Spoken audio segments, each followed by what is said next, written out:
ആരോടാണ്? നിൻ്റെ മകനോട് ഞങ്ങൾക്ക് വേണ്ടി പ്രാർത്ഥിക്കണേ.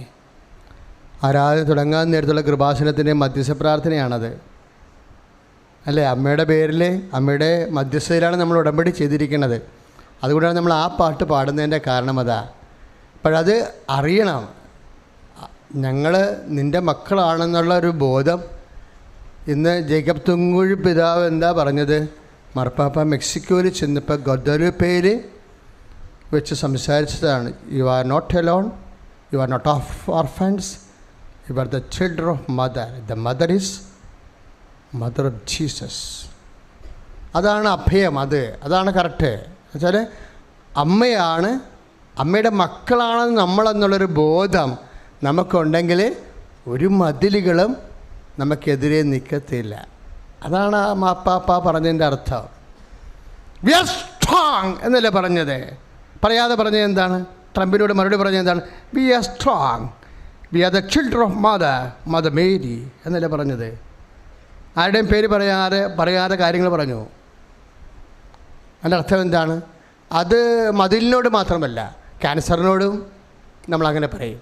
V are not alone, we are not orphans, we are the mother, we are the children of Mother Mary. ഞങ്ങളെ ഈശോയിലെ അമ്മയുടെ മക്കളാണ്. ഈ ഒരു അറിവാണ് ആരാധനയുടെ അനുഭവം എന്ന് പറയുന്നത്. അതിനാണ് നമ്മൾ ഈ വചനങ്ങളെല്ലാം കേൾക്കുന്നത്. അറിവ് വർദ്ധിക്കാൻ വേണ്ടിയാണ്. കർത്താവ് പറഞ്ഞു, നിങ്ങൾ അറിവ് വർദ്ധിക്കണമെന്ന് പറഞ്ഞില്ലേ? ഈശോ പറഞ്ഞില്ലേ? ആരാധന അനുഭവം ഉണ്ടാണെങ്കിൽ നിങ്ങൾ അറിവ് വർദ്ധിപ്പിക്കണമെന്നാണ് ഈശോ പറഞ്ഞത്. അതിന് ഈശോ വേറെ രീതിയിലാണ് സംസാരിച്ചത്. എന്നാ പറഞ്ഞത്? നിങ്ങൾ അറിയാത്തതിനെ ആരാധിക്കുന്നു. ആരാധിക്കുകയാണെങ്കിൽ ആരാധിക്കുന്നവൻ അറിയുന്നതിനെ ആരാധിക്കണമെന്നാണ് ഈശോ പറഞ്ഞത്. അറിയാത്തതിനെ ആരാധിക്കരുത്. അറിയാത്തതിനെ ആരാധിക്കാൻ വിശ്വാസി ബാധ്യസ്ഥനല്ല. ചില അച്ഛന്മാരൊക്കെ പച്ചമാമാടെ മുമ്പിലേ കമന്നടിച്ച് വീണായിരുന്നു വത്തിക്കാനിലെ. അതിൻ്റെ പേരിൽ സഭയിൽ ചില ആന്തരികമായ സങ്കടങ്ങൾ ഇപ്പോഴും നിലനിൽക്കുന്നുണ്ട്. We are not bound to adore the unknown deity. അറിയാത്തതിനെ ആരാധിക്കാൻ നമുക്ക് അധികാരമില്ല, അത് പാപമാണ്. അതാണ് ഈശോ പറഞ്ഞത്, ഞങ്ങൾ അറിയുന്നതിനെ ആരാധിക്കുന്നു. 4:22 യോഹന്നാൻ്റെ സുവിശേഷത്തിൽ 4:22 നിങ്ങൾ അറിയാത്തതിനെ ആരാധിക്കുന്നു, ഞങ്ങൾ അറിയുന്നതിനെ ആരാധിക്കുന്നു. രക്ഷ, ദാറ്റ് ഈസ് ജീസസ് ക്രൈസ്റ്റ്. യഹൂദരിൽ നിന്നാണല്ലോ വരുന്നത്. ആരാധിക്കുന്നതിന് ലക്ഷ്യമെന്താണ്? ജീസസാണ്, രക്ഷയാണ്, മിശിഹായാണ്. ലോകത്തിൻ്റെ പാപങ്ങൾക്ക് വേണ്ടി പരിഹാരം ചെയ്തവനാണ്. ലോകത്തിൻ്റെ വീണ്ടെടുപ്പ് നേടിയവനാണ്. ഇഹത്തിലും പരത്തിലും എന്നും അധികാരമുള്ളവനെയാണ് ആരാധന. കൈയിടിച്ച് കർത്താവിനെ സ്തുതിക്കട്ടെ. പരിശുദ്ധ പരമ ദിവ്യകാരുണ്യത്തിന് ആരാധിക്കുമ്പോൾ നമുക്കുണ്ടാവേണ്ട മുഖ്യമായ 3 വികാരങ്ങളുണ്ട്. എന്തൊക്കെയാണത്? വിശ്വാസം, പ്രത്യാശ, സ്നേഹം. നമ്മുടെ ഉടമ്പടി വിദ്യാഭ്യാസം മുഴുവൻ നിലനിൽക്കുന്നത് ഈ തിയോളജിക്കൽ വെർച്യൂസിലാണ്, ദൈവിക പുണ്യങ്ങളിലാണ്. കർത്താവ് പറഞ്ഞില്ലേ നമ്മളോട്? വചനം വിത്താണ് എന്ന് പറഞ്ഞില്ലേ? അല്ലേ? വിത്ത് വിതക്കപ്പെടുമ്പോൾ പല ഇടങ്ങളിലാണത് വീഴുന്നത്, അല്ലേ? ചിലത് മണ്ണ് വേണ്ടുപോളുമില്ലാത്ത പാറപ്പുറത്ത് വീഴും, ചിലത് മുൾപടർപ്പിൽ വീഴും, ചിലത് നല്ല നിലത്ത് വീഴും. അപ്പോൾ ഇതെല്ലാം എന്താണ്? നമ്മുടെ ഹൃദയത്തിൻ്റെ അവസ്ഥയാണ്, അല്ലേ? അതാണ് ലൂക്ക 8:11 തിരുവചനങ്ങൾ. എന്നിട്ട് അതനുസരിച്ച് ഈ നല്ല നിലം പോലും ക്വാളിറ്റേറ്റീവ്ലി ഡിഫറൻറ്റാണ്. നിലത്തിൻ്റെ ഗുണനിലവാരത്തിൽ വ്യത്യാസമുണ്ട്. അതുകൊണ്ടാണ് 30 മേനി, ചിലത് 60 മേനി, ചിലത് 100 മേനി. നമ്മൾ ഉടമ്പടിയിൽ ഉദ്ദേശിക്കുന്നത് 100 മേനിയാണ്. ശ്രുതികട ഹല്ലേലൂയ.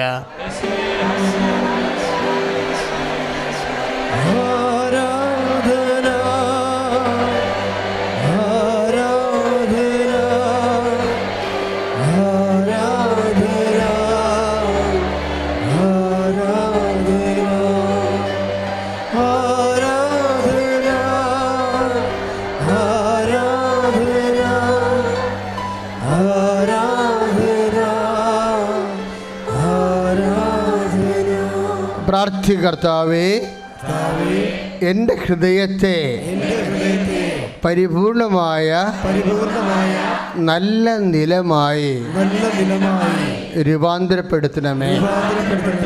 ഹല്ലേലൂയ. യേശുവേ സ്തോത്രം. യേശുവേ നന്ദി.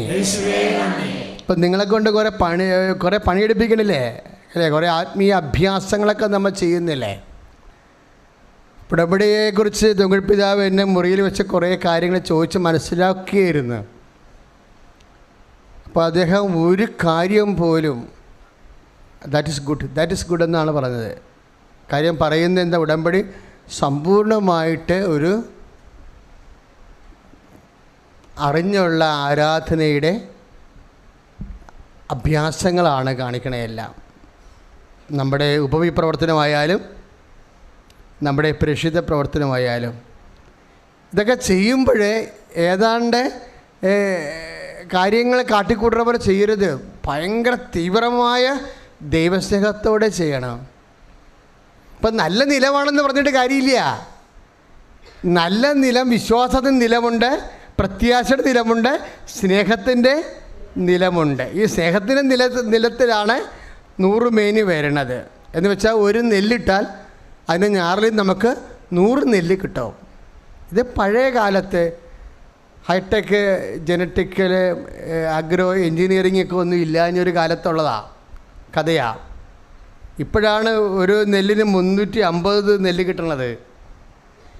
ഇപ്പം 350 മേനിയാണ് കിട്ടണത് അല്ലേ? തൃശ്ശൂർക്കാരൊക്കെ ഉണ്ടല്ലോ ഇവിടെ, മണ്ണൂത്തിൽ ആ ഞാറൊക്കെ നിൽക്കുന്നുണ്ട്. 350 മേനിയുടെ, അത് വേറെ 3 മാസം കൊണ്ട്. ഇപ്പം ശാസ്ത്രം ഡെവലപ്പ് ചെയ്ത് വരുന്നു.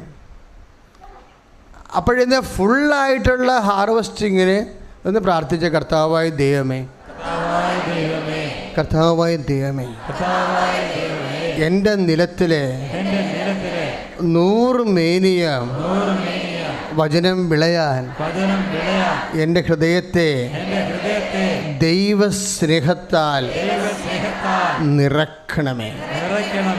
ഈ നമ്മളെപ്പോഴും സംഭവിക്കേണ്ടത് ശ്രദ്ധിക്കുക, ജപമാല ചെല്ലുമ്പോൾ ശ്രദ്ധിക്കേണ്ടത്, പരിശുദ്ധാത്മാവിന് പ്രിയ വധുവായിരിക്കുന്ന പരിശുദ്ധ ദൈവമാതാവേ, ഞങ്ങൾ ദൈവ സ്നേഹമെന്ന പുണ്യമുണ്ടായി.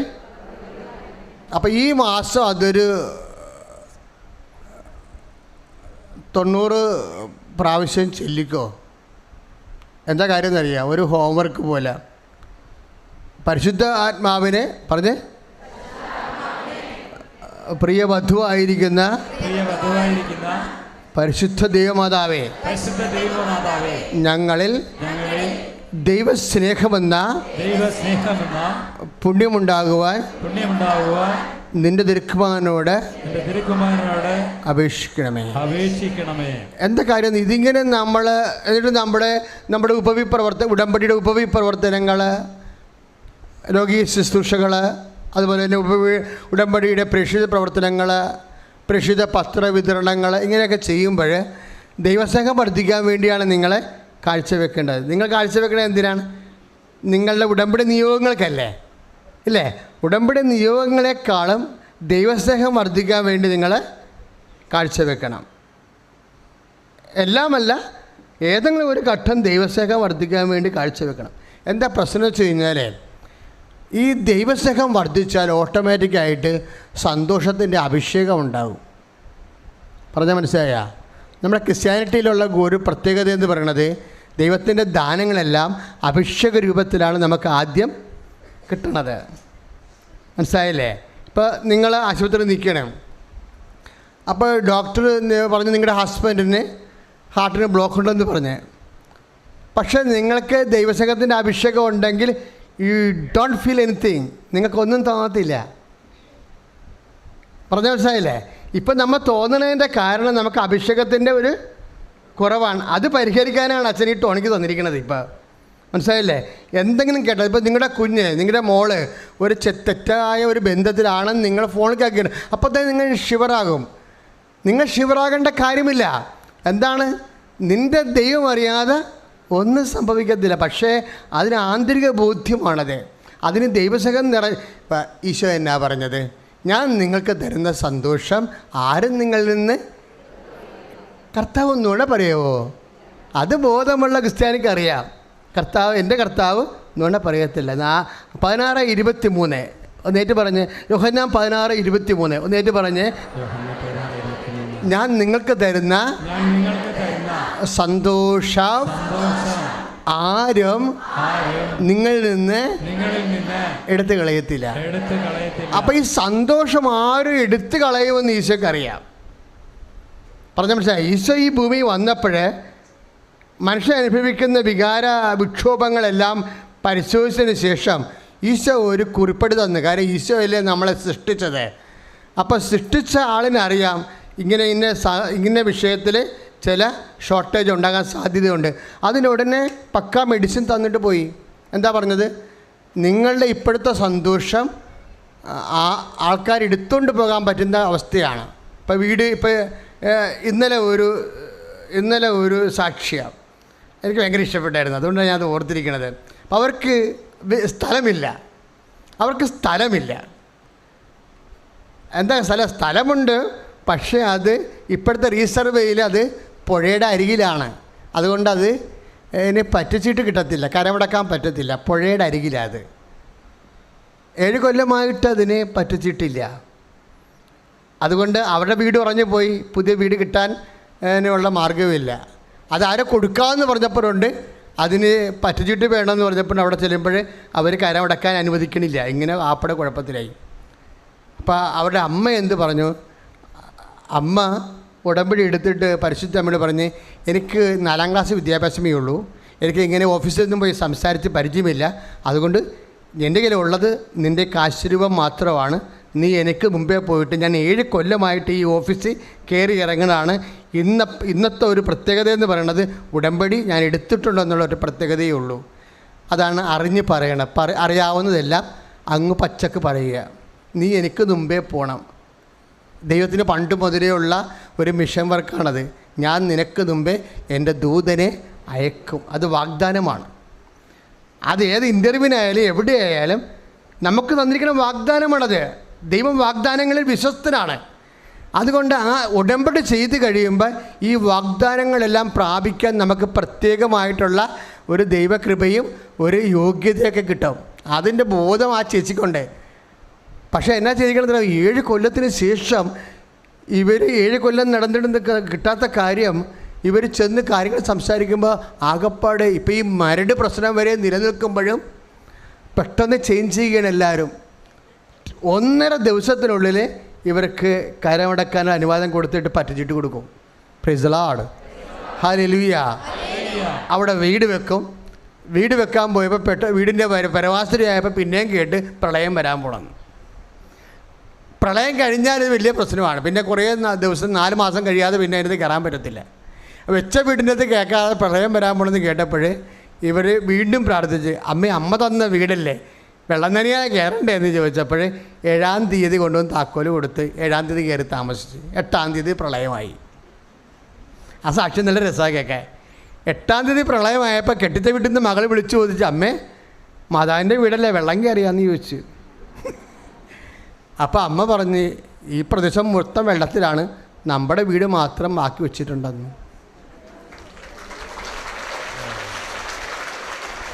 നമ്മളിതൊക്കെ കണ്ടുകൊണ്ട് അനുഭവിച്ച് ജീവിക്കണമല്ലേ ശരിക്കും. അറിഞ്ഞാരാധിക്കുമ്പോൾ ഉണ്ടാകുന്ന വ്യത്യാസം അതാണ്. അറിഞ്ഞാരാധിക്കുമ്പോൾ അനുഭവം ഉണ്ടാകും. പ്രാർത്ഥിക്കുക, കർത്താവായ ദൈവമേ, അങ്ങയുടെ സ്നേഹത്തിൽ വിശ്വസിച്ച് അറിഞ്ഞാരാധിച്ച് അനുഭവം പ്രാപിക്കാൻ 100 മേനെ വിളവ് ലഭിക്കാൻ ഞങ്ങളുടെ ഹൃദയത്തെ ദൈവസ്നേഹത്താൽ നിറക്കണമേ. ആർക്കും എടുത്തുകൊണ്ട് പോകാൻ കഴിയാത്ത സന്തോഷത്താൽ അഭിഷേകം ചെയ്യണമേ. Praise the Lord. അപ്പോൾ എന്നാ സംഭവിച്ചു കഴിഞ്ഞാൽ, ഇത്തിരി ഈ എടുത്ത് ആ തഹസിൽദാർ അല്ലെങ്കിൽ വില്ലേജ് ഓഫീസറുടെ അടുത്ത് പോകുമ്പോൾ അവരും ഇത് മടക്കും. മടക്കുമ്പോൾ എന്തുകൊണ്ടാണ് ഇവരുടെ സന്തോഷം മാറാത്തത്? കർത്താവ് കൊടുത്ത സന്തോഷമാണ്. ഈ പ്രളയം വന്ന് എല്ലാ വീടും മുങ്ങിപ്പോകുമ്പോഴും ഇവരെന്തുകൊണ്ടാണ് പിടിച്ചു നിൽക്കുന്നത്? കർത്താവ് കൊടുത്ത സന്തോഷമാണ്. പ്രളയം വന്നാലും നിന്നെ നീ അഗ്നിയിലൂടെ നടക്കുമെന്നല്ലേ. തീയും വെള്ളത്തിൻ്റെയൊക്കെ മേൽ അധികാരമുള്ള കർത്താവാണ്. തീയിലെ അതായത് നീ അഗ്നിയിലൂടെ നടക്കും അല്ലേ. ഏശയ്യാ 43:2 എന്താണ്? നീ അഗ്നിയിലൂടെ നടക്കും. നടക്കത്തില്ലെന്ന് പറഞ്ഞോ? നടക്കും, പക്ഷെ അഗ്നി നിന്നെ വിഴുങ്ങത്തില്ല.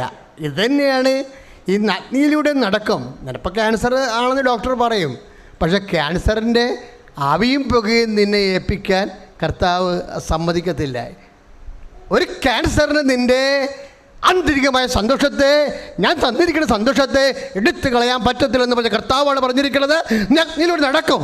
ഞാൻ അഗ്നിയിലൂടെ നടന്നതാണ്, പക്ഷേ അഗ്നി നിന്നെ വിഴുങ്ങുവാൻ ഞാൻ അനുവദിക്കത്തില്ല. കൈയടിച്ച് കർത്താവ് ഹല്ലേലൂയ.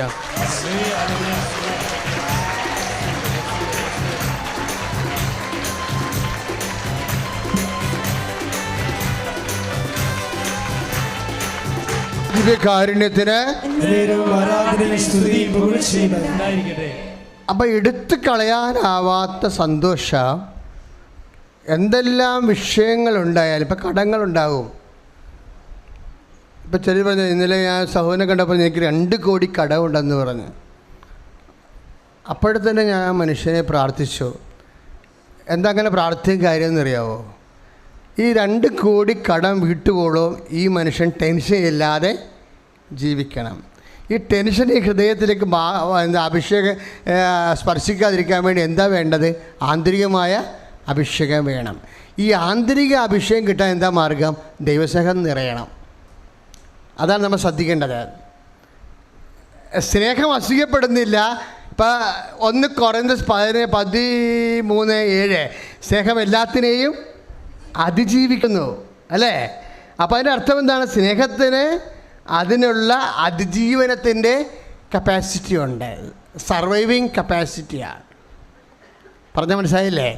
നിൻ്റെ ക്യാൻസറിനെ അത് അതിജീവിക്കാം, നിൻ്റെ തൈറോയിഡിനെ അതിജീവിക്കാം, നിൻ്റെ കടങ്ങളെ അതിജീവിക്കാം, നിൻ്റെ പരീക്ഷ തോറ്റു പോകുമ്പോൾ മറ്റുള്ളവരുടെ ഉണ്ടാക്കുന്ന നാണക്കേടിനെ അതിജീവിക്കും, നിന്നോട് തന്നെയുള്ള നിനക്കുള്ള ആത്മവിശ്വാസം ഇല്ലായ്മയെ അതിജീവിക്കും, സ്നേഹം എല്ലാത്തിനും അതിജീവിക്കും. അതുകൊണ്ടാണ് സ്നേഹം നിറക്കാൻ വേണ്ടി നമ്മൾ കാരുണ്യപ്രവൃത്തി ചെയ്യണത്, സ്നേഹം നിറയാൻ വേണ്ടി നമ്മൾ പ്രേക്ഷിത പ്രവർത്തനം ചെയ്യണത്, സ്നേഹം നിറയാൻ വേണ്ടി നമ്മൾ സുഹൃത്ത് ജപങ്ങൾ ചെയ്യണത്. പ്രാർത്ഥിക്കുക, കർത്താവായ ദൈവമേ, ആന്തരിക അഭിഷേകത്തിനായി എല്ലാത്തിനും അതിജീവിക്കുന്ന ദൈവ സ്നേഹത്താൽ അഭിഷേകം ചെയ്യണമേ.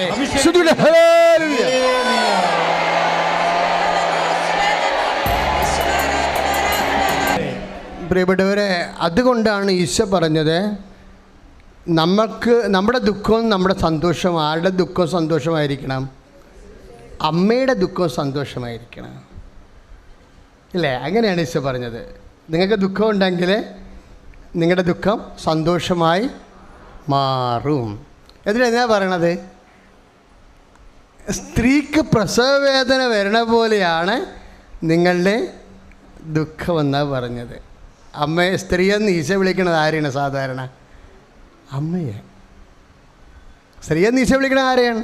സ്ത്രീയെ എനിക്ക് നിനക്ക് എന്ത്, സ്ത്രീയെ ഇതാ നിൻ്റെ മകൻ എന്ന് പറയണത് ആരെ വിളിക്കണത്? അമ്മയാണ്. എനിക്ക് അങ്ങനെ കൂട്ടി വായിക്കാനാണ് ഇഷ്ടം. ദുഃഖമെന്ന് പറയുമ്പോൾ എൻ്റെ അമ്മയുടെ തരം ദുഃഖമാണ് നിങ്ങൾക്ക് നല്ലതാണെന്നാണ് പറഞ്ഞത്. നിങ്ങളുടെ ദുഃഖമൊക്കെ എൻ്റെ അമ്മയുടെ തരം ദുഃഖമാണ്. എന്താണ്? സ്ത്രീക്ക് പ്രസവവേദന വരണ പോലെയാണ് നിങ്ങളുടെ ദുഃഖം. എന്താ? അതാണ് യോഹന്നാൻ്റെ സുവിശേഷം 16:21. സ്ത്രീക്ക് പ്രസവവേദന വരണ പോലെയാണ് ദുഃഖം. എന്താണ്? അത് പ്രസവിച്ച് കഴിയുമ്പോൾ ലോകത്തിൽ ഒരു സന്തതി ജനിച്ചത് കൊണ്ട് അവൾ സന്തോഷിക്കുന്നു. ആ ദുഃഖം പിന്നീട് അവൾ ഓർക്കുന്നില്ല. ഞാൻ അമ്മമാരോടൊന്ന് ചോദിക്കട്ടെ, നിങ്ങൾ പ്രസവം കഴിഞ്ഞപ്പോൾ സന്തോഷിച്ചത് ലോകത്തിൽ ഒരു കുഞ്ഞ് ജനിച്ചതുകൊണ്ടാണ്, അതാ നിങ്ങൾക്കൊരു കുഞ്ഞ് ജനിച്ചതുകൊണ്ടാണ്? അതാണ് പ്രശ്നം. അപ്പോൾ സാധാരണ ഗർഭിണി അല്ലെന്ന് മനസ്സിലായില്ലേ? ഇത് ലോകത്ത് കുഞ്ഞ് ജനിച്ചിരിക്കുന്ന ആർക്കാണ്? രക്ഷകൻ. കൈയിട്ടിച്ച് കർത്താണ് ദിവ്യകാരുണ്യത്തിന്. ഞാൻ എന്താണ് ഈ യോഹന്നാൻ 16:21 സ്ത്രീ അമ്മയാണെന്ന് ധ്യാനിക്കാൻ കാരണം എന്താണെന്നറിയാവോ? അത് വെളിപ്പാട് 12:2 എന്താ പറയണത്? സൂര്യനെ ഉടയാടയാക്കിയ ഒരു സ്ത്രീ. പാദങ്ങൾക്കടിയിൽ ചന്ദ്രൻ. അവൾ ഗർഭിണിയായിരുന്നുവെന്ന്. ഇല്ലേ? അവൾ ഗർഭിണിയായിരുന്നു. അതാരെക്കുറിച്ച് പറയണത്? അമ്മയെക്കുറിച്ച് പറയണതാണ്. അതായത് നമ്മുടെ ദുഃഖങ്ങളെല്ലാം എപ്പോഴായാലും അതിൻ്റെ പൊട്ടൻസി എന്താണ്? സന്തോഷമാണ്. ഈശോ പറഞ്ഞില്ലേ, നമ്മുടെ ദുഃഖങ്ങളെല്ലാം അതിൻ്റെ സാധ്യത എന്താണ്? സന്തോഷമാണ്.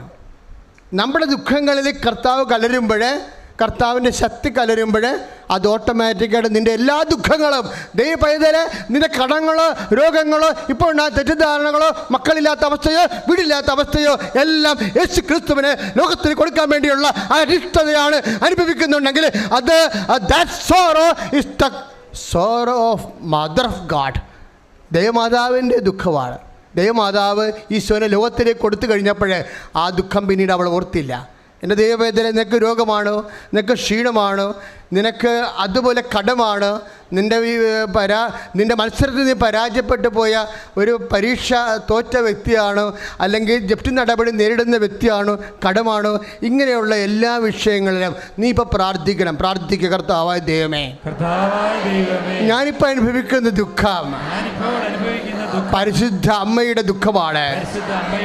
യേശുവിനെ ലോകത്തിലേക്ക് കൊടുക്കാൻ വേണ്ടി ഗർഭകാലങ്ങളിലെ, പ്രസവകാലങ്ങളിലെ അമ്മ അനുഭവിച്ച ദുഃഖത്തോട് ഞാൻ ചേർത്ത് വെക്കുന്നു. കർത്താവേ, ഈ കഷ്ടതയുടെ കാലത്ത് വിശ്വാസത്തോടെ സാക്ഷ്യം വഹിച്ച്, പ്രത്യാശയോടെ സാക്ഷ്യം വഹിച്ച്, ഈ രോഗത്തിൻ്റെ കാലത്ത് ദൈവസ്നേഹത്തോടെ സാക്ഷ്യം വഹിച്ച് യേശുവിനെ എനിക്ക് ലോകത്തിലേക്ക് കൊടുക്കുവാൻ അമ്മയെപ്പോലെ എൻ്റെ സുവിശേഷത്തിൻ്റെ രക്ഷയുടെ ഉപകരണമാക്കണമേ. സ്തുതിക്കട്ടെ.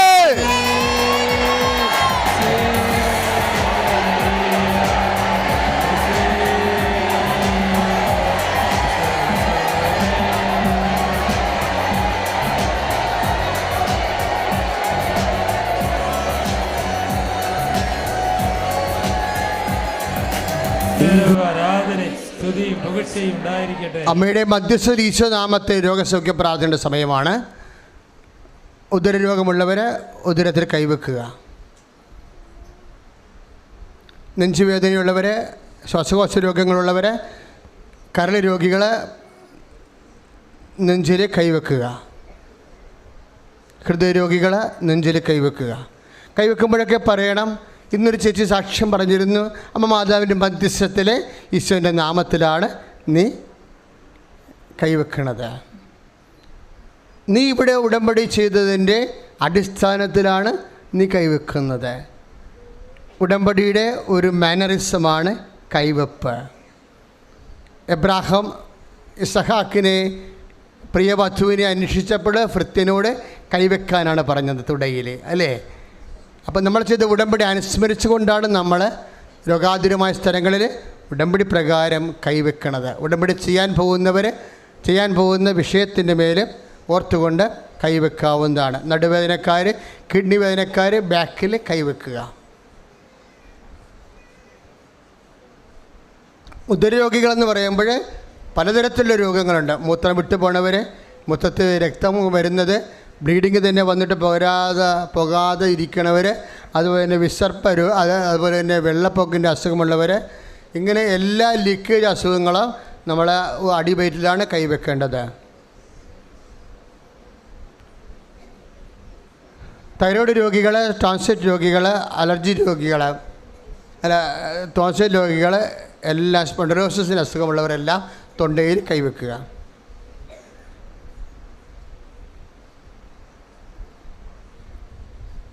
തലവേദനക്കാർ ശിരസ്സിൽ കൈവെക്കുക. ശിരസ്സിനോട് ബന്ധപ്പെട്ട ENT രോഗങ്ങളെല്ലാം നെറ്റിയിൽ കൈവെക്കുക. ചെവി, നാക്ക്, മൂക്ക് രോഗങ്ങളെല്ലാം, ശിരസ്സിൻ്റെ വേദന ഉൾപ്പെടെയുള്ളവരെ നെറ്റിയിൽ കൈവെക്കുക.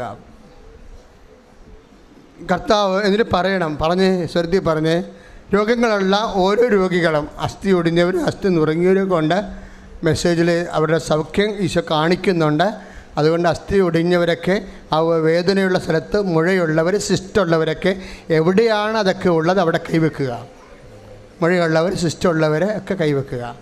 വലിയ രോഗികളെല്ലാം നെഞ്ചിലാണ് കൈവെക്കേണ്ടത്. എന്നിട്ട് പറയുക, നന്നായിട്ട് പറയുക, കർത്താവായ ദൈവമേ, നിൻ്റെയും എൻ്റെയും അമ്മയായ പരിശുദ്ധ കന്യാമറിയത്തിൻ്റെ മാധ്യസ്ഥതയിൽ ഈശോയുടെ നാമത്തിൽ എൻ്റെ രോഗാതുരമായ സ്ഥലത്ത് ഞാൻ കൈവെക്കുന്ന കർത്താവ് ഈ നിമിഷം ഈ ആരാധനയിലെ ഈശോ നാമത്തിലെ ഞാൻ സൗഖ്യമാകട്ടെ.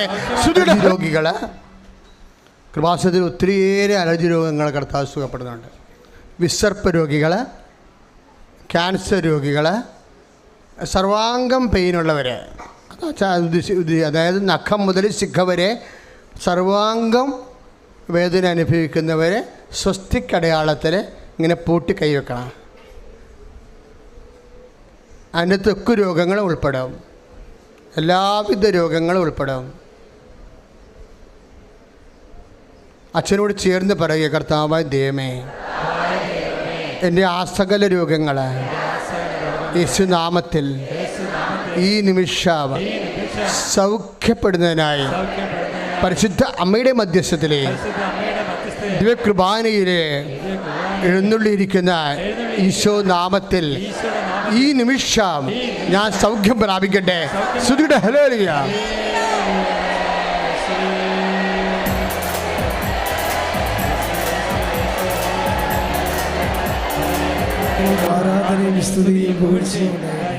മക്കളില്ലാത്തവരെ, വിവാഹം താമസിക്കുന്നവരെ, ജോലി താമസിക്കുന്നവരെ, ഇപ്പം മക്കളില്ലാത്തവരെന്നൊക്കെ പറയുമ്പോൾ എൻ്റെ മക്കൾ, അതുപോലെ തന്നെ IELTS, അതൊക്കെ ഇവിടെ അൾത്താറയിൽ നിങ്ങളോട് പറയുമ്പോൾ നിങ്ങൾ പ്രൈസ് ദി ലോർഡ് എന്നാണ് പറയേണ്ടത്. എന്താ കാര്യം എന്നറിയാമോ? ഇത് അതിന് വേണ്ടിയുള്ള ഒരു ധ്യാനകേന്ദ്രം ദൈവം നിശ്ചയിച്ചിരിക്കുന്നതാണ്. നിൻ്റെ കണ്ണുനീര് തുടക്കാൻ വേണ്ടി മാത്രമുള്ള ഒരു ധ്യാനകേന്ദ്രം ദൈവം നിശ്ചയിച്ചിരിക്കുന്നതാണ്. അവർക്ക് വീഞ്ഞില്ല എന്ന് പറഞ്ഞാൽ സമയമായില്ലെങ്കിലും ചെയ്തു തരാൻ പറ്റിയ അമ്മ സന്നിധാനത്തിലാണ് നമ്മൾ നിൽക്കുന്നത്. അതുകൊണ്ട് മക്കളില്ലെന്ന് പറഞ്ഞാൽ അങ്ങനെ പറഞ്ഞേക്ക് ബീജത്തിന് ഓട്ടമില്ല, കൗണ്ടില്ല, ഇതൊന്നും ഇവിടെ റെഫറൻസ് അല്ല. ഈ മതക്കെട്ടിൻ്റെ അകത്ത് ഇതിനൊന്നും പ്രസക്തിയില്ല. ഉള്ള പ്രസക്തി എന്താണ്? നിൻ്റെ ദൈവം നിൻ്റെ ആവശ്യങ്ങളെക്കാൾ വലിയവനാണ്. അവൻ കടലിൻ്റെ മീതെ നടന്നവനും വെള്ളത്തെ വീഞ്ഞാക്കിയതും മരിച്ചവനും ഉയർപ്പിച്ചവനുമാണ്. എൻ്റെ അമ്മ പറഞ്ഞാൽ അവൻ നിനക്ക് വേണ്ടി, എനിക്ക് വേണ്ടി അത് ചെയ്യും, എൻ്റെ ഈശോ ചെയ്യും. അതുകൊണ്ട് നിങ്ങളുടെ മുൻവിധികളെല്ലാം കളഞ്ഞേക്കണം. ഇപ്പോൾ ഇന്നലെ ഒരു സാക്ഷ്യം ഉണ്ടായി, 28 പ്രാവശ്യം IELTS എഴുതി തോറ്റു. ഇന്നലത്തെ സാക്ഷ്യമാണ്. 28 പ്രാവശ്യം. ഞാൻ ആദ്യമായിട്ട് കേൾക്കുന്നത്, നേരത്തേക്ക് ഒരു 18 പ്രാവശ്യം വരെ വന്നിട്ടുണ്ട് IELTS. 28 പ്രാവശ്യം ആദ്യം വരികയാണ്. കഴിഞ്ഞ ആഴ്ചത്തെ സാക്ഷ്യമാണ്. 20 കൊല്ലം മക്കളില്ല, ഉടമ്പടി പുതുക്കിയപ്പോൾ ആ രാത്രി ദൈവം 2 കുഞ്ഞുങ്ങളെ കൊടുത്ത്.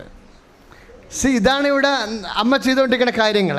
അതുകൊണ്ട് എങ്ങനെയെങ്കിലും നിങ്ങൾ വിശുദ്ധിയുള്ളവരാകാൻ നോക്കണം. ദൈവത്തിനെ ഇങ്ങനെ മുറുകെ പിടിക്കണം. ഇതിനൊരു തീരുമാനം എടുക്കണം. കർത്താവ്, നിന്നെ ഞാൻ ഹോൾഡ് ഫാസ്റ്റ് ചെയ്തിരിക്കുകയാണ്, മാറ്റർ ഓഫ് ടേൺ, നിന്നെ ഞാൻ മുറുകെ പിടിച്ചിരിക്കുകയാണ്, പിരിഞ്ഞു പോകണ പ്രശ്നമില്ല, നീയാണ് എൻ്റെ ദൈവം. ശ്രദ്ധിക്കട്ടെ. Hallelujah. Lord Jesus Christ, pour out His Spirit, touch your fire finger, സാക്കോ ദ പ്രഷ്യസ് ബെഡ്. മക്കളില്ലാത്തവർ കർത്താവേ മക്കളെ കൊടുക്കണമേ. പരീക്ഷ തോറ്റവർക്ക് പരീക്ഷ വിജയം കൊടുക്കണമേ. രോഗികൾക്ക് സൗഖ്യം കൊടുക്കണമേ. വിവാഹ തടസ്സമുള്ളവരെ വിവാഹ തടസ്സം മാറ്റി കൊടുക്കണമേ. കർത്താവേ, എന്തെല്ലാം വിഷയങ്ങൾക്ക് വീടില്ല, സ്ഥലമില്ല, വഴിയില്ല, വെള്ളമില്ല, സമാധാനമില്ല, എൻ്റെ മദ്യപാന ആസക്തികൾ, എന്തെല്ലാം തരങ്ങളിലെ മനുഷ്യരെ വേദനിക്കുന്നുവോ ആ വേദനകളെല്ലാം യേശു ക്രിസ്തു സന്തോഷമായി മാറ്റട്ടെ. ഹല്ലേലൂയ. നിന്നെ കൈവിടാത്തവൻ, ഒരു കാരണവശാലും ഞാൻ നിന്നെ അവഗണിക്കുകയില്ല. ശ്രുതികട്ടെ. ഹെബ്രായർ 13:5 ഒരു കാരണവശാലും ഞാൻ നിന്നെ അവഗണിക്കുകയില്ല. എന്നെ കൈവിടാത്തവൻ യേശുവൻ കൂടെയുണ്ട്. എന്നെ കൈവിടാത്തവൻ യേശുവൻ കൂടെയുണ്ട്. ഒരു കാരണവശാലും എന്താ പറഞ്ഞിരിക്കണത്? ഹെബ്രായർ 13:5 അറ്റ് എനി കോസ്റ്റ് എന്തെല്ലാം കാരണങ്ങൾ നിന്നെ കൈവിടാൻ സർക്കാരിനുണ്ടോ, സമുദായത്തിനുണ്ടോ, ഈ ലോകത്തിനുണ്ടോ, ബട്ട് ജീസസ് സെഡ്, ഒരു കാരണവശാലും at any cost I will not disown you, ഞാൻ നിന്നെ കൈവിടത്തില്ല. കൈ ഇട്ടിച്ച് കർത്താവ്. നേർച്ച വസ്തുക്കൾ, നമ്മുടെ ഏറ്റവും വലിയ നേർച്ച വസ്തു എന്താണ്? കൃപാസനം, പ്രേക്ഷിത പത്രമാണ്. യേശുവിനെ അറിയാത്തവരെ അറിയിക്കാൻ ഉള്ള ദൈവ സംവിധാനമാണ്. അനേക ആയിരങ്ങൾ അനുഗ്രഹിച്ചതിൻ്റെ എല്ലാം അടയാളം ഈ പത്രത്തിൻ്റെ പ്രേക്ഷിത പ്രവർത്തനമാണ്. പത്രമെല്ലാം എടുക്കുക. യൂട്യൂബ് സബ്സ്ക്രൈബ് ചെയ്യാത്തവർ ഇന്ന് തന്നെ ചെയ്യണം. യൂട്യൂബ് സബ്സ്ക്രൈബ് ചെയ്യാത്തവരെ പത്രത്തിൽ എങ്ങനെയാണ് സബ്സ്ക്രൈബ് ചെയ്യേണ്ടതെന്നുണ്ട്, അതനുസരിച്ച് ഇന്ന് തന്നെ ചെയ്യണം. ഉടമ്പടി ചെയ്ത ആ സഹോദരങ്ങളെ തന്നെ എന്തെങ്കിലും എമർജൻസി, ഉടമ്പടി വെക്കാത്ത എന്തെങ്കിലും എമർജൻസി കാര്യം വന്നാൽ എന്താ ചെയ്യേണ്ട? ഉടനെ ഡയറ്റക്കാൻ്റെ റിക്വസ്റ്റ് ഇട്ടേക്കണം.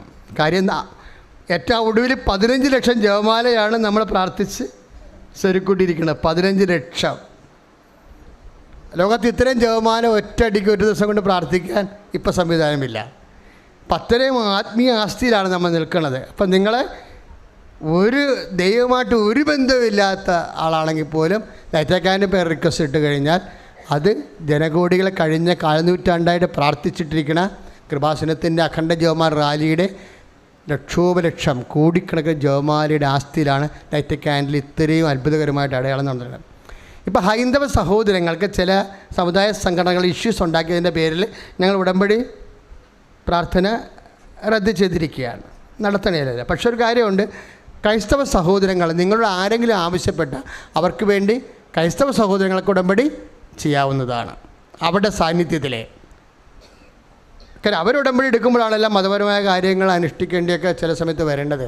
അപ്പം അത് വേണ്ട, അവർക്ക് വേണ്ടി നിങ്ങൾക്ക് ചെയ്യാം. അവരുടെ കാര്യങ്ങൾ നിങ്ങൾ ഉടമ്പടി ചെയ്യുമ്പോൾ നിങ്ങൾക്ക് ഇപ്പോൾ 4 കാര്യം നിങ്ങളുടെ വെച്ചാൽ 2 കാര്യങ്ങൾ അവരുടേത് വെക്കാം. പക്ഷേ ഉടമ്പടിയുടെ വിശുദ്ധീകരണ പ്രക്രിയ, വിശുദ്ധിയോടെ ജീവിക്കുക, അത് ഉടമ്പടി എടുക്കുന്ന എല്ലാവരും ദൈവതിരുസന്നിധിയിൽ പാലിക്കേണ്ടതാണ്. പിന്നെ അക്രൈസ്തവ സഹോദരങ്ങൾക്കും ലൈറ്റക്കാൻ്റെ റിക്വസ്റ്റ് ഇടാം. വിദ്യാഭ്യാസമുള്ളവർക്ക് എളുപ്പമാണത്. ഉടമ്പടി എടുക്കാൻ പറ്റുന്നില്ലെങ്കിൽ അവർക്ക് ലൈറ്റക്കാൻഡിൽ റിക്വസ്റ്റ് ഇടാം. അങ്ങനെ ഒത്തിരി പേര് ചെയ്യുന്നുണ്ട്. അപ്പോൾ അവർക്ക് വേറെ ആധ്യാത്മിക ബാധ്യത വരുന്നില്ല കൂടുതൽ. ഞങ്ങളെപ്പോഴും നോക്കുന്നത് നിങ്ങളുടെ കണ്ണുനീരിന് പരിഹാരം ഉണ്ടാകണമെന്ന് മാത്രമേ ഞങ്ങൾ ശ്രദ്ധിക്കുന്നുള്ളൂ. ഞങ്ങളോട് അതാണ് പറഞ്ഞിരിക്കുന്നത്, കിട്ടിയിരിക്കുന്ന ആന്തരിക ബോധ്യം. ജനങ്ങളുടെ അവശതകളിൽ അവരുടെ കൂടെ നിന്ന് ദൈവത്തിൻ്റെ സാന്നിധ്യവും സന്ധിപ്പും അവർക്ക് അനുഭവവേദ്യമാക്കുക. ഷാലോം ടി വിയിലും ഗുഡ്നസ് ടി വിയിലും കൃപാസനം ഉടമ്പടി ധ്യാനമുണ്ട്. അത് 2 നമ്മൾ കൂടാം ഒരാഴ്ചയിൽ. ബാക്കി ഒരു മാസം നമ്മൾ 6 പ്രാർത്ഥനയാണ് കൂടേണ്ടത്, അല്ലേ? ഒരു പ്രാർത്ഥന കൃത്യമായിട്ട് ഉടമ്പടി ചെയ്തവർ കൃപാസനത്തിൽ തന്നെ വന്ന് ബൈ പേഴ്സൺ കൂടേണ്ടതാണ്. ബാക്കിയുള്ള പ്രാർത്ഥന കൃപാസനത്തിൽ വന്ന് ഒരെണ്ണം കൂടിയതിന് ശേഷം ബാക്കിയുള്ള 5 പ്രാർത്ഥന 2 പ്രാർത്ഥനയാണ് ഷാരോൺ ടി വിയിലും ഗുഡ്നസ് ടി വിയിലും കൂടേണ്ടത്. ബാക്കി 3 പ്രാർത്ഥനയാണ് യൂട്യൂബിലും ഫേസ്ബുക്കിലും കൂടേണ്ടത്. 6 കാര്യങ്ങളാണ് നമ്മൾ ഉടമ്പടി വെച്ചിരിക്കുന്നത്. 6 ധ്യാനമാണ് നമ്മൾ അതിന് പകരമായിട്ട് നമ്മൾ കൂടുന്നത്. പക്ഷേ എപ്പോഴും നമ്മൾ ശ്രദ്ധിക്കേണ്ടത് പ്രേക്ഷിത പ്രവർത്തനത്തിൽ ഒരു കോംപ്രമൈസും ചെയ്യരുത്. ഇപ്പോഴും ഉടമ്പടി എത്ര ദിവസമാണ്? 90 ദിവസം. 90 ദിവസം ആകുമ്പോൾ ഉടമ്പടി പുതുക്കിയേക്കണം. അപ്പോൾ ഉടമ്പടി ആയി കഴിഞ്ഞു. പിന്നെ ആരാണ് ഉടമ്പടി നീട്ടിക്കൊണ്ടു പോകാൻ ഉദ്ദേശിക്കുന്നത്? സമയമുള്ളവർ, നാട്ടിലുള്ളവർ, അതിനുള്ള സാമ്പത്തിക സൗകര്യമുള്ളവരൊക്കെയാണ് പിന്നീട് അത് കൊണ്ടുപോകേണ്ട കാര്യമുള്ളൂ. അതെപ്പോഴും നമ്മൾ ശ്രദ്ധിക്കാം. നിങ്ങൾ ഉടമ്പടി ഒരു കൊല്ലത്തെ പ്രാർത്ഥന അല്ലല്ലോ അത്. ഉടമ്പടി എന്ന് പറഞ്ഞാൽ ഉടനൊരു പരിഹാരമല്ലേ. അപ്പോൾ നമ്മൾ അവിടെ നമ്മുടെ വിഷയത്തിന് വേണ്ടി അമ്മ മാതാവിൻ്റെ തിരിച്ച് ഉടമ്പടി ചെയ്ത 90 ദിവസമാണ് വാഗ്ദാന പേടകത്തിൻ്റെ പ്രാർത്ഥനയാണ് ഇത്, അല്ലേ? അപ്പോൾ വാഗ്ദാന പേടകം 90 ദിവസമാണ്. എലിസബത്തിൻ്റെ വീട്ടിൽ അമ്മ ഇരുന്നതും ഒബേദ് ഹെറോദിൻ്റെ വീട്ടിൽ പഴയ വാഗ്ദാന പേടകം ഇരുന്നതും 90 ദിവസമാണ്. അപ്പോൾ 90 ദിവസമേ ഉള്ളൂ ഉടമ്പടി. പിന്നെ ചില ആൾക്കാർ പുതുക്കണത്, ഇപ്പോൾ അച്ഛനെ സംബന്ധിച്ച് മെസ്സേജ് എടുക്കണമെങ്കിൽ ഒരു പക്ഷേ നല്ല കുറേ നാൾ പ്രാർത്ഥിച്ച് ഒരുങ്ങി. ഇപ്പോൾ ചില മെസ്സേജ് എന്ന് പറയുമ്പോൾ ഒരു 3 പ്രാവശ്യം പുതുക്കി, 4 പ്രാവശ്യം പുതുക്കി ആൾക്കാർ തന്നെ ആയിരക്കണക്കിനുണ്ട്. അപ്പോൾ അതെല്ലാം കഴിഞ്ഞാലേ മറ്റുള്ളവർക്ക് മെസ്സേജ് വരത്തുള്ളൂ. മെസ്സേജ് കൗൺസിൽ വേറെയാണ്, അതിന് സമയമെടുക്കും, ഒരാളിന് അരമണിക്കൂറൊക്കെ എടുക്കും. അപ്പോൾ അതിലേക്കൊക്കെ പോകാൻ ഉദ്ദേശിക്കുന്നുണ്ടെങ്കിൽ നിങ്ങൾക്ക് ഉടമ്പടി കണ്ടിന്യൂ ചെയ്യാവുന്നതാണ്. സമയം ഉണ്ടെങ്കിൽ കണ്ടിന്യൂ ചെയ്യാം. അല്ലാതെ ഇപ്പോഴുണ്ടാകുന്ന ഒരു ക്രൈസിസിന് 90 ദിവസം മാത്രം മതി. പിന്നെ ഒരു കാലത്ത് അച്ഛനുമായിട്ട് കൗൺസിൽ ചെയ്യണമെന്ന് പറഞ്ഞാൽ ഇപ്പോഴറിയാമല്ലോ, അതിന് 1.5 ലക്ഷം 2 ലക്ഷം ആൾക്കാർ ഉടമ്പടി ചെയ്തിട്ടുണ്ട്. അപ്പോൾ അവരെ സംബന്ധിച്ചിടത്തോളം ഏറ്റവും ഉടമ്പടി സീനിയർ നോക്കിയാണ് നമ്മൾ അച്ഛൻ മെസ്സേജിന് വിളിക്കണത്. സീനിയറാണെന്ന് വെച്ചാൽ ഇപ്പോൾ 4 പുതുക്കിയവരുണ്ട്, നീല ഉടമ്പടിക്കാരുണ്ട്, അങ്ങനെ കുറേ ആൾക്കാരുണ്ട് നീല ഉടമ്പടി വാങ്ങും. പക്ഷേ ഇപ്പം നീല ഉടമ്പടി കൊടുക്കണില്ല. എന്താ ഘടകം? സാക്ഷ്യം പറയാതെ കൊടുക്കുക. ഇപ്പം നീല ഉടമ്പടി തന്നെ അച്ഛൻ്റെ അടുത്ത് ഇപ്പം നിങ്ങളെ കിട്ടിയാണെന്ന് കൊണ്ടുവന്നാലും ഞാൻ ചോദിക്കും നിങ്ങളോട്, എന്താണ് സാക്ഷ്യം പറഞ്ഞിട്ടുണ്ടെന്ന് ചോദിക്കും. കാര്യം ഉടമ്പടി 2ാം പ്രാവശ്യം പുതുക്കും. 1ാം പ്രാവശ്യം പുതുക്കുന്നതിന് കുഴപ്പമില്ല. 2ാം പ്രാവശ്യം പുതുക്കണമെന്നുണ്ടെങ്കിൽ സാക്ഷ്യം ഇതുപോലെ എഴുതി കൊടുക്കണം. അവിടെ 7ാം നമ്പർ കൗണ്ടറിൽ സാക്ഷ്യം എഴുതി കൊടുക്കണം. അപ്പോൾ അവിടെ നിന്ന് ചീട്ട് തരും. അപ്പോൾ മാത്രമേ അത് പുതുക്കി തരത്തുള്ളൂ. ആ സാക്ഷ്യം ചിലപ്പോൾ പറയിപ്പിക്കണമെന്ന് നിർബന്ധമില്ല. എന്താ കാര്യം വെച്ച് കഴിഞ്ഞാൽ ഇന്ന് തന്നെ 40 സാക്ഷ്യം മാറ്റിയിട്ടുണ്ട്. നല്ല സാക്ഷ്യങ്ങളാണ്, നമുക്ക് സമയമില്ലാത്തത് കൊണ്ട് മാറ്റിയതാണ്. നല്ല സാക്ഷ്യമാണ്, പക്ഷെ നമുക്ക് സമയമില്ല. ഇവിടെ 1 മണിയാകുമ്പോൾ എല്ലാം തീരും. പിന്നെ 1:30 മണിക്ക് ആരാധന തുടങ്ങും, 2:30 മണിക്ക് ആരാധന ക്ലോസ് ചെയ്യും. അപ്പോൾ ടൈമിൻ്റെ പ്രശ്നമുള്ളതുകൊണ്ട് നിങ്ങൾ സാക്ഷ്യം എഴുതി തരുമ്പോൾ തന്നെ നിങ്ങളുടെ ഒരു ഇത് കഴിഞ്ഞു. പക്ഷെ നീല ഉടമ്പടി കിട്ടണമെന്നുണ്ടെങ്കിൽ സാക്ഷ്യം പറഞ്ഞു തന്നെ ഇരിക്കണം. സാക്ഷ്യം പറയാത്തവർക്ക് നീല ഉടമ്പടി, അതാണ് ലാസ്റ്റ് മച്ചർ ഉടമ്പടി എന്ന് പറയണത്. അപ്പോൾ അത് കിട്ടിയാൽ നമുക്ക് പെട്ടെന്ന് മെസ്സേജ് എടുക്കാൻ പറ്റും. ആൾ വർഷങ്ങളായിട്ട് പ്രാർത്ഥന നിൽക്കുന്ന കാരണം നമുക്ക് സമയം എടുക്കത്തില്ല അധികം. അപ്പോൾ അതുകൊണ്ട് എപ്പോഴും നമ്മൾ ശ്രദ്ധിക്കേണ്ടത് മെസ്സേജിലിട്ട് പോകാനുള്ള ഉദ്ദേശിക്കുന്ന ആൾക്കാർ ഉടമ്പടി സമയമുണ്ടെങ്കിൽ പുതുക്കി 2 പുതുക്കി 3 പുതുക്കി പോകുന്നത് നല്ലതാണ്. ഇല്ല നിങ്ങൾ ഉടമ്പടി അച്ഛനെ കാണുന്ന അത് വേണ്ടി ആരും എടുക്കരുത്. ഉടമ്പടി എന്താണ്? നിങ്ങളും അമ്മയും തമ്മിലുള്ള ബന്ധമാണ്. അത് സാക്ഷ്യം പറയണത് ഒന്നും അച്ഛനെ കണ്ട ആൾക്കാരല്ല സാക്ഷ്യം പറയണത്, വളരെ അപൂർവം പേരാണ് ഉള്ളത്. അത് അച്ഛനെ കാണുന്നതും ഉടമ്പടിയും തമ്മിൽ ബന്ധമില്ല. ഉടമ്പടി ഭാവിയിൽ കൗൺസിലിംഗ് ചെയ്യണമെന്നുണ്ടെങ്കിൽ നിങ്ങൾക്ക് ഉടമ്പടി പുതുക്കി പോകാൻ 2 പുതുക്കി 3 പുതുക്കി അങ്ങനെ പോകാം. അത് നിങ്ങളായിട്ട് നിങ്ങളുടെ സൗകര്യമനുസരിച്ച് ചെയ്താൽ മതി. ശുശ്രൂഷ മാസത്തിൻ്റെ എല്ലാ തിങ്കളാഴ്ചയും ഉണ്ട്. ഇനി മുതലേ 5 തിങ്കളാഴ്ച സമയത്തുണ്ടാവും, ചില സമയത്ത് 5 ചൊവ്വാഴ്ച ഉണ്ടാവും. അപ്പോൾ ഇനി എല്ലാ തിങ്കളാഴ്ചയും എല്ലാ ചൊവ്വാഴ്ചയും ശുശ്രൂഷ ഇതുപോലെ ഉടമ്പടി ആരാധന, ധ്യാനം, ഉപവാസ പ്രാർത്ഥന ഉണ്ടായിരിക്കുന്നതാണ്. അടുത്ത കൊല്ലത്തെ നമ്മുടെ ജപമാല റാലി ഒക്ടോബർ 24-ാം തീയതിയാണ്. ഇപ്പം തന്നെ അത് ഇന്ന് മുതൽ വ്രതമെടുത്ത് നിയോഗങ്ങൾ സമർപ്പിച്ച് ഇന്ന് മുതൽ പ്രാർത്ഥിക്കാൻ തുടങ്ങണം. ഒക്ടോബർ 24-ാം തീയതി കലണ്ടർ കിട്ടുമ്പോൾ കൊണ്ടുപോയി കുറിച്ച് വിടണം. അത് സ്ഥലപരിമിതി ഉണ്ട്. സ്ഥലം പുറത്ത് ഈ വലിയ ധ്യാനത്തിന് ഇപ്പം നമുക്ക് നിൽക്കേണ്ടി വന്നില്ലേ, അപ്പോൾ വലിയ ധ്യാനത്തിന് സ്ഥലം നമുക്ക് വാങ്ങിക്കേണ്ടി വരും.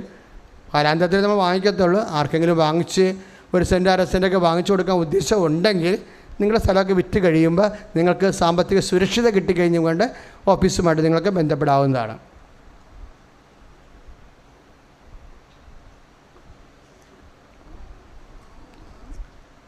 പുത്തമ്പാനം, അമ്മാനം, ദേവാസ്തവേളി, പിച്ചപ്പാട്ട്, അണ്ണായിപ്പാട്ട്, പരിചയമുട്ടുകൾ, ചവിട്ടുനാടകം, ഇതെല്ലാം സഭയുടെ സാംസ്കാരിക കലകളാണ്. ഇതിൻ്റെ കലകളെല്ലാം ഈ ഇതിൻ്റെ വലിയൊരു മ്യൂസിയമാണ് നമുക്കിവിടെ ഉള്ളത്. അത് ഇന്ത്യയിലുള്ള ഏക ലൈവ് മ്യൂസിയമാണ്. ഈ കൺസെപ്റ്റ് തന്നെ പുതിയതാണ്. ഈ ലൈവ് മ്യൂസിയത്തിൽ എല്ലാ ദിവസവും ഷോ ഉണ്ടാവും. ആർക്ക് വേണമെങ്കിലും വരുന്നപ്പോൾ 12 മണിക്കാണ് ഷോ ഉണ്ടാകുന്നത്. 12 മണിക്കും 3 മണിക്കും നിങ്ങൾക്ക് അവിടെയും അതിനുള്ള 8-ാം നമ്പർ മറ്റേ ഒരു കൗണ്ടറുണ്ട്. ആ കൗണ്ടറിൽ അതിൻ്റെ ടിക്കറ്റുകൾ ലഭ്യമാണ്. ഇപ്പോൾ നേർച്ച ബസ് ഉയർത്തിപ്പിടിക്കുക.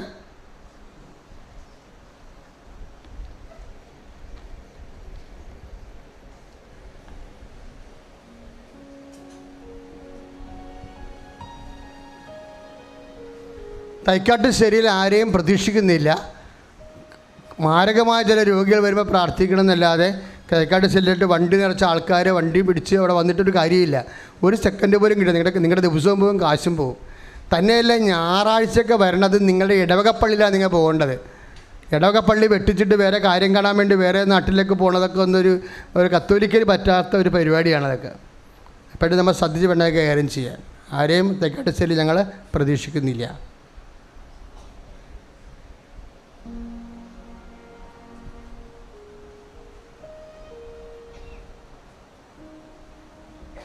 കാശുരൂപം, ഉടമ്പടി കാശുരൂപം നഷ്ടപ്പെട്ടവർക്ക് ആ ഉടമ്പടി കാശുരൂപത്തിൻ്റെ രേഖകൾ കൊണ്ടുവന്നാൽ, അതായത് ഒടിഞ്ഞ കഷ്ണങ്ങളൊക്കെ നിങ്ങളുടെ കയ്യിലുണ്ടെങ്കിൽ കൊണ്ടുവന്നാൽ, ഉടമ്പടി പുതുക്കിയവരാണെങ്കിൽ, അത് ഉടമ്പടി അപ്ഡേറ്റ് ചെയ്യുന്നവർക്ക് അമ്മമാതാ പ്രത്യക്ഷപ്പെട്ട ഡിസംബർ മാസം മുഴുവനും അച്ഛനുള്ള ദിവസങ്ങളിലെല്ലാം ഇവിടുന്ന് ഉടമ്പടി കാശുരൂപം നഷ്ടപ്പെട്ടവർക്ക് കൊടുക്കുന്നതാണ്. ഇതും കേട്ടുകൊണ്ട് ഞാൻ അമേരിക്കയിൽ പോകണമെന്നും പറഞ്ഞ് എനിക്ക് ആശുപത്രി വേണമെന്നും പറഞ്ഞുകൊണ്ട് ഒരുത്തരി ചാടി അവിടെ വന്നിട്ടുണ്ടായിരുന്നു, അവിടെ കട്ടിച്ചേരി. പുഴങ്കളിയൊന്നും കളിക്കരുത്, ഇവിടെ എന്ത് പറയുന്നു അതുപോലെ ചെയ്യത്തുള്ളൂ. കൊടുക്കും. ഉടമ്പടി കാശും കുറേ പേർക്ക് അറിയാണ്ട് നഷ്ടപ്പെട്ടിട്ട് വേദനിച്ച് നടക്കുന്നുണ്ട്, അവരെ സഹായിക്കാനാണ്. അല്ലാതെ മകൾക്ക് കൊടുത്തു വിട്ടിട്ട് കൈമീശ വന്നാൽ ഞങ്ങൾക്കറിയാൻ പറ്റും. അത് എഴുതി ഒപ്പ് വെച്ചിട്ട് മാത്രമേ കൊടുക്കത്തുള്ളൂ. അങ്ങനെ ചെയ്യരുത്. നിങ്ങളുടെ ഉടമ്പടി കാശ് ഒന്നേ പാടുള്ളത്, അതിന് ഡ്യൂപ്ലിക്കേറ്റ് വാങ്ങിക്കരുത്. നിങ്ങളുടെ കയ്യിൽ ഇല്ലെങ്കിൽ മാത്രമേ, ഇല്ലെങ്കിൽ ദൈവനാമത്തിൽ എൻ്റെ നാഥൻ നഷ്ടപ്പെട്ടതാണെന്ന് എഴുതി തന്നെ വെള്ള പേപ്പർ എഴുതി തമ്പിംപ്രഷൻ ചെയ്ത് തരണം. അല്ലെങ്കിൽ നിങ്ങൾ മരുമകൾക്കും അയൽവാസിക്കും ഇപ്പോൾ കാശുരം കൊടുത്തും എൻ്റെ കാശുരം പോയി എന്നും പറഞ്ഞു വന്നാൽ ഇവിടെ നടക്കത്തില്ല. അപ്പം അതുകൊണ്ട് എല്ലാം കറക്റ്റ് ചെയ്തിട്ടേ ചെയ്യത്തുള്ളൂ. പിന്നെ ഉടമ്പടിയിൽ നിൽക്കുന്നവരാണ് ഞങ്ങൾ നോക്കും. ഉടമ്പടി നിൽക്കുന്നവരല്ല എന്നുണ്ടെങ്കിൽ, ഉടമ്പടി മുടങ്ങിപ്പോയവരാണെന്നുണ്ടെങ്കിൽ ഉടമ്പടി പുതുക്കിയതിന് ശേഷം നിങ്ങൾക്ക് കാശിനും കൈപ്പറ്റാവുന്നതാണ്. നേരത്തെ ഒച്ച ഉയർത്തി പിടിക്കുക. വിശ്വാസപ്രമാണം ചൊല്ലട്ടെ. Lord Jesus Christ, pour out His Spirit. Firing us, soak with the precious. I cast this Son to cast from you. By God the Father Almighty, who made heaven and earth in the contain. Let the devil's power, devil's legions, Satan's attacks and machination be dispelled unto the Father. എൻ്റെ കർത്താവിൻ്റെ ഉന്നതമായ നാമത്തിൽ സഭയുടെ അധികാരത്തിൽ കുരിശിൻ്റെ അടയാളത്തിൽ ദൈവത്തിൻ്റെ ശക്തി നിത്യമായ ജീവിതത്തിൽ ഞാൻ വിശ്വസിക്കുന്നു. ആമേൻ.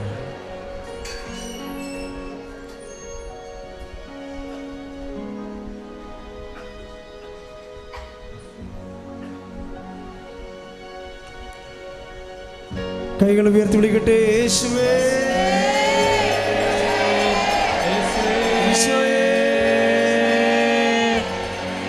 Hallelujah, hallelujah, hallelujah, hallelujah, hallelujah, hallelujah, hallelujah. യേശുവേ, യേശുവേ, യേശുവേ.